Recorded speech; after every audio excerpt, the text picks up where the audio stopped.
વડોદરા શહેરના જે પ્રથમ નાગરિક તરીકે મારી પસંદગી કરવામાં આવી છે એ બદલ હું પહેલા પ્રદેશ મોદી મંડળનો ખૂબ ખૂબ આભાર માનું. વડોદરાના વિકાસને લઈને મારા મગજમાં તો ઘણી બધી ચાલી રહી છે, પણ એને જો હું મારી જવાબદારી પૂરી નિષ્ઠાથી અને ઈમાનદારીથી કરવાની ટ્રાય કરીશ. ટીમ વડોદરા મહાનગરપાલિકા ભારતીય જનતા પાર્ટી વડોદરા મહાનગરના આગેવાનીમાં નવા શિખરો સર કરશે એવો હું તમને આશાવાદ ચોક્કસ વિશ્વાસ અપાવું છું.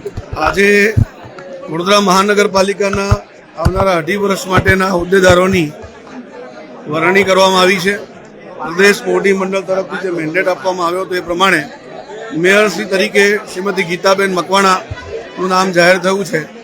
ડેપ્યુટી મેયર તરીકે શ્રી આદિત્યભાઈ પટેલનું નામ જાહેર થયું છે.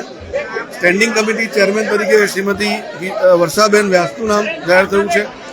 પક્ષના નેતા તરીકે શ્રી શ્વેતાબેન માછીનું નામ જાહેર થયું છે અને દંડક તરીકે શ્રી વિજયભાઈ ચૌહાણનું નામ જાહેર થયું છે.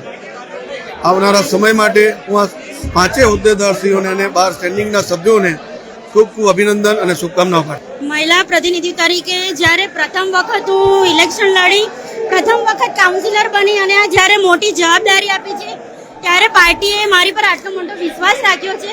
હું પણ નિષ્ઠાથી કામ કરીશ એવું આપણને અપેક્ષા કરું છું. સંગઠન અને અમારે જીતેલા 69 કોર્પોરેટર્સો સાથે મળીને વિપક્ષને પણ એટલા જ સાંભળીને સાથી કોર્પોરેટર તરીકે એમને પણ સાંભળીને અમે કામ કરીશું.